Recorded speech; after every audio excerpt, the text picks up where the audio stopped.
Welcome to Oral Histories, Summer 2022. My name is Faria Qureshi, and for my report, we will be hearing the story of Ruqayya, an Afghani refugee living in America. My name is Ruqayya. I was born in 1979. I was born and raised in Afghanistan from my birth to when I was 22 years old. And then, like I said before, I was born in the year 1979. And then we moved to Pakistan in 2003. I was studying law when I had to leave everything behind, unfortunately.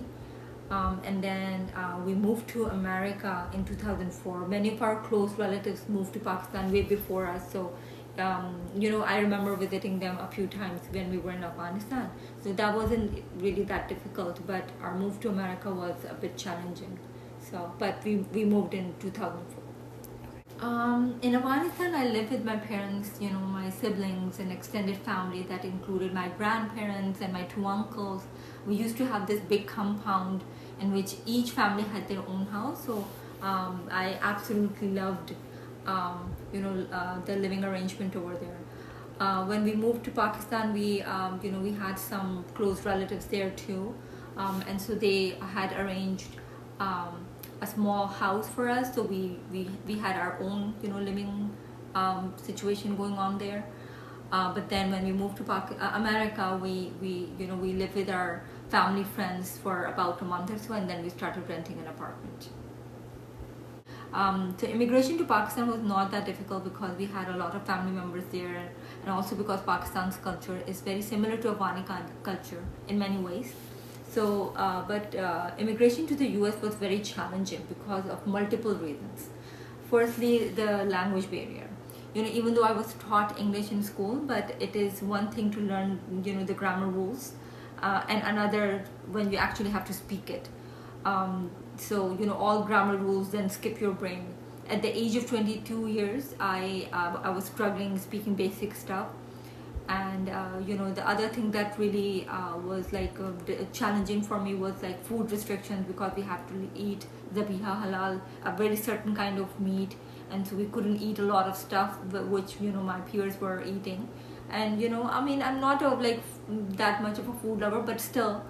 And then the dress code was also one of the things that was challenging for me, because I wanted to dress in a certain way, but my my background would force me to dress in a certain way. So so those were the day-to-day struggles for me. I moved to the US after 9/11. So I remember when I moved here, my friends and family already living in the US told us to be careful because everyone's stress level was extremely high, and that no one trusted Muslims, and so especially we being Afghanis made us even more of a target. So there was this one specific incident that happened. I remember I was at a supermarket with my mother 1 week, just 1 week after we moved to the US, and there was this old man who was looking at us, not a very nice way. I could tell he was, in the way he was looking at us, that he didn't like us. And on his way out, he yelled at us that go back to your country. And I remember being scared and confused, because in my mind, we were the only victims here. Why is he so upset? He's living in his, first class country where nothing has changed much. And so as we stood there trying to understand what just happened, a lady came to us and hugged my mother and apologized for the old man's behavior. He even offered, me candy. And so, my faith in humanity was not completely lost. So.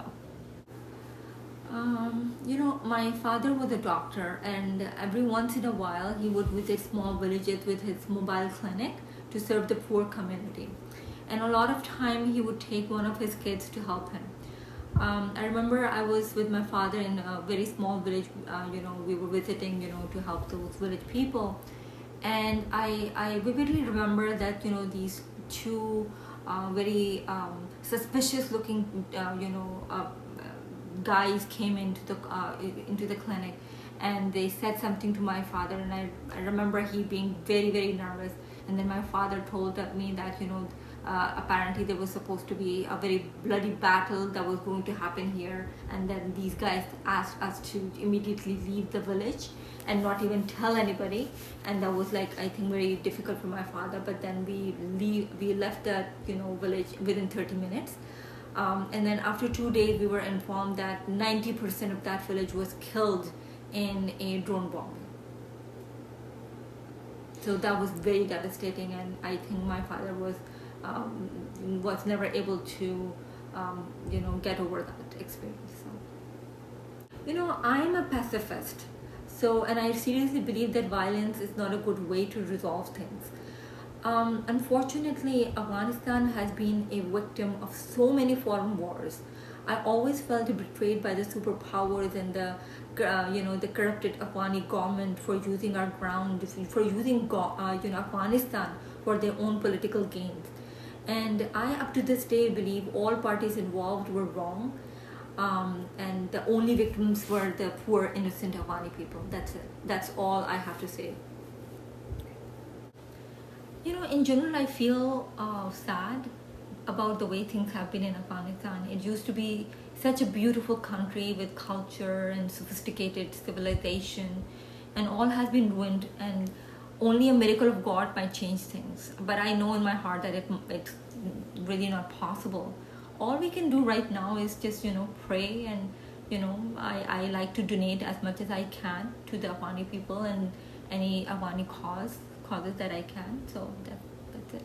I think every party that was involved in the situation, they were trying to defend their actions, and everybody's truth is different, and only God knows what the whole truth. And so I don't think my viewpoint has changed drastically. So I still miss my Afghanistan, and I would like things to go back to normal.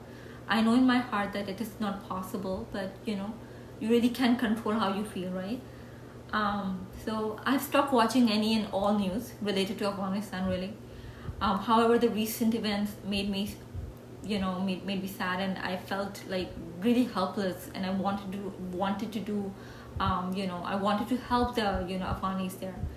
And all I can say right now is that I wish Afghanistan gets an honest government that actually cares for its people and Afghanistan. So.